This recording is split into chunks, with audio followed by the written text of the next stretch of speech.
The world ain't all sunshine and rainbows. It's a very mean and nasty place, and I don't care how tough you are, it will beat you to your knees and keep you there permanently if you let it. I have wrestled with an alligator. I done tussled with a whale. We're in hell right now, gentlemen. Believe me. And we can stay here, get the shit kicked out of us, or we can fight our way back into the light.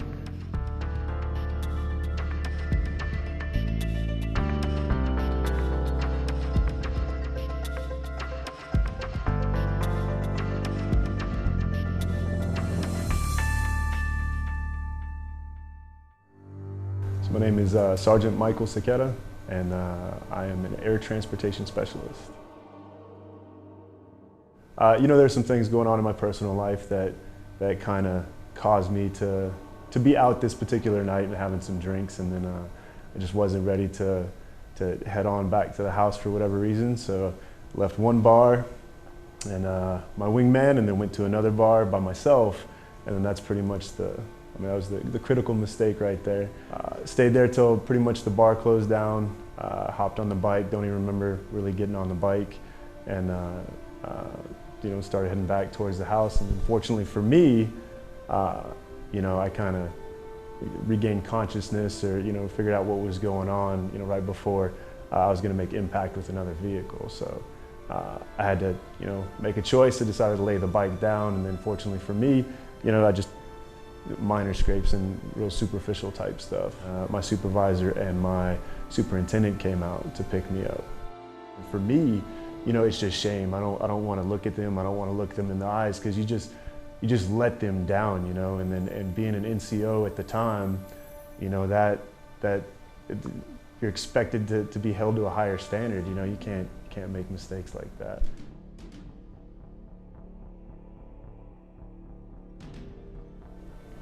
Admin demotion, which there's a lot of shame in that, going from a staff to a senior airman, and then you know, you just let everybody down for the most part. I wasn't able to drive on base, you know, so if there was anything going on the flight line, I wouldn't be able to do that. You know, I just kind of got stuck in a teaching role for the most part.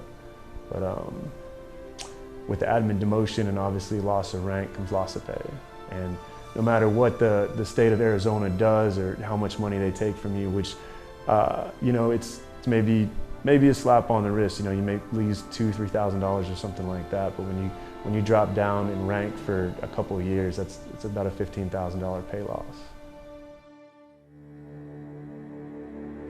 I am Staff Sergeant Holly Sotelo, and I am an Airman Leadership School instructor at Davis-Monthan Air Force Base. I was pretty happy. I had a fiance. We were getting ready to get married. I was in a weapons troop for a couple of years, and I was enjoying my job. I really liked where I was at. Had a lot of friends. You know, everything was really going really well for me. I had actually cut my wrist at the time for attention. Nothing like deep or anything, because I was just completely distraught. It was a lot for me to take. I'd probably been about 2 weeks into therapy and getting my own place, and I used to ride motorcycles, and I had a CBR 600 FRI at the time, and a couple of my crew chief buddies were like, hey, let's go up riding up the mountains, and I say, sure, wow. Well, you know, let's have some fun. I need to get out of this slump that I am in.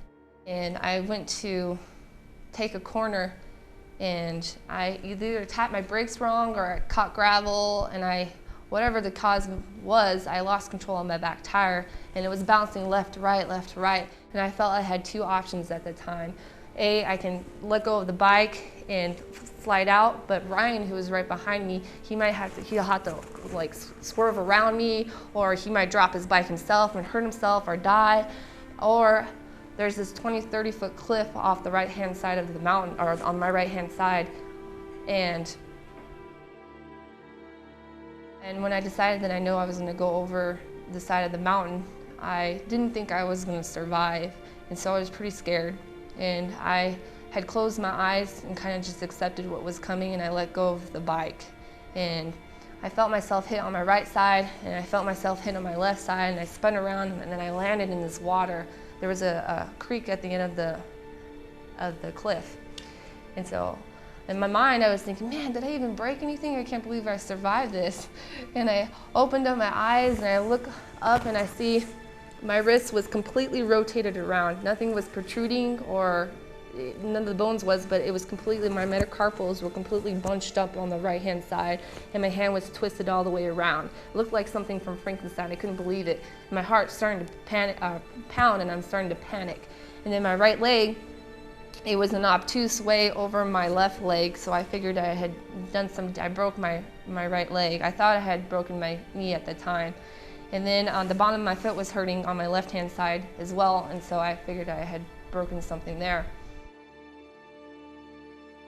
And there were nights where I would fall on my bed and I would have to try to, crawl onto my bed or go into the bathroom. And taking my first shower was pretty difficult. My brother confesses saying that Chris had actually hit the girl aside of the head with a bat, and I had killed her, and they took her body out and burned her body in the mesa and buried it. And then I went to New Mexico to be with my mom. So I got there Monday afternoon, and Tuesday they had a visiting hours, so I went to go Tuesday morning, I went to go visit my brother.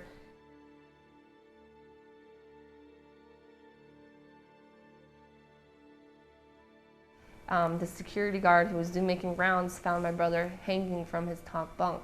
And so I always wonder to this day, if I was just a little bit sooner, could I have talked him out of doing that?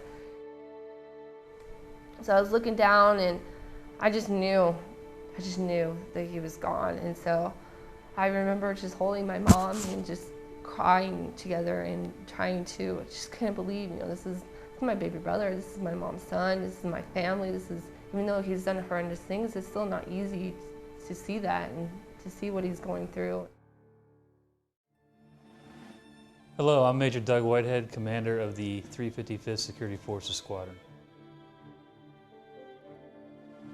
I was assigned to a 820th Security Forces group at Moody Air Force Base, and our job was to deploy to the high-risk, high-threat areas, first-in type force.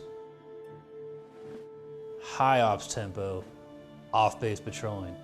First Security Forces really patrolling off-base, not just driving a few kilometers outside the wire to go to the village and hand out soccer balls.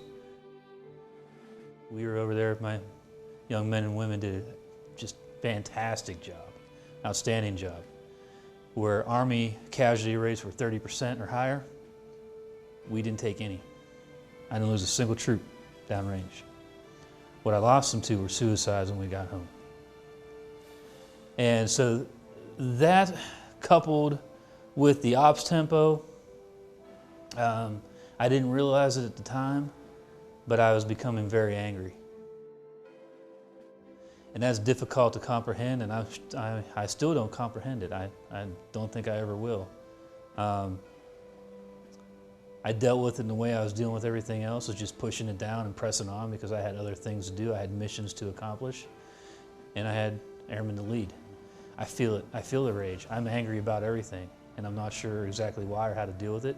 And it took a relationship that I had that started from back home before I even came in the Air Force. Long-term relationship. And at that point in 2007, when she came to visit me, told me that she didn't know me anymore.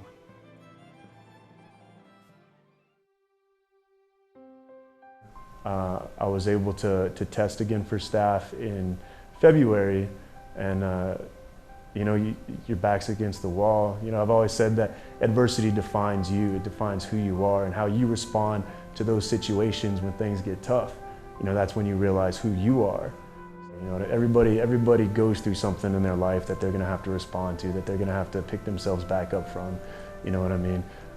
That you're going to have your people around you. You're going to have your supervisors, your coworkers, and hopefully they're there to support you.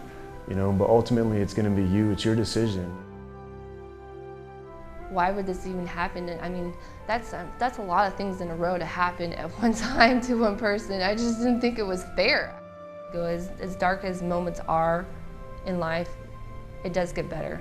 Hence, hey, Yeah, I broke both of my legs and my wrists, and I haven't scored below a 90 on my PT test the last 5 years. So as dark as it may seem at that time, it can get better. So I know when I'm going through hard times that it will pass. I learned not to dwell. When you think about the negative things that happen, and everybody has negative things that happen in their life, but I notice when you think about the negative and you only focus on the negative things, you become a very sour person, and it's really hard for you to see the light in things. And you know, life isn't easy. I mean, you get hurt physically and mentally all the time, and you know, but you can't be afraid to open yourself up, because yeah, when you open yourself up, you do get hurt, but you also see so many beautiful things in this world. So I went and talked to a chaplain. That was my choice.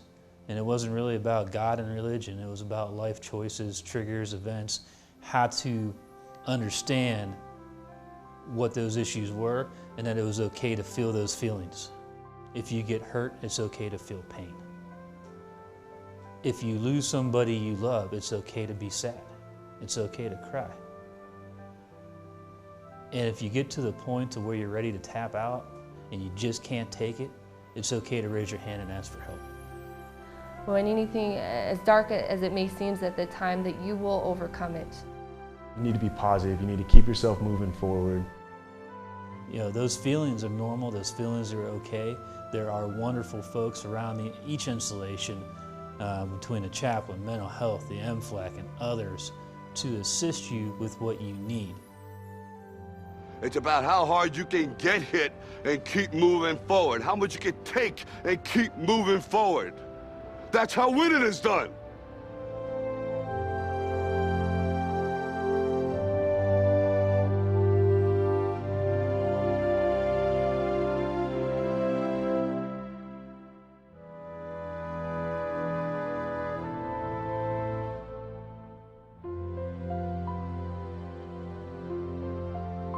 I'm gonna show you how great I am.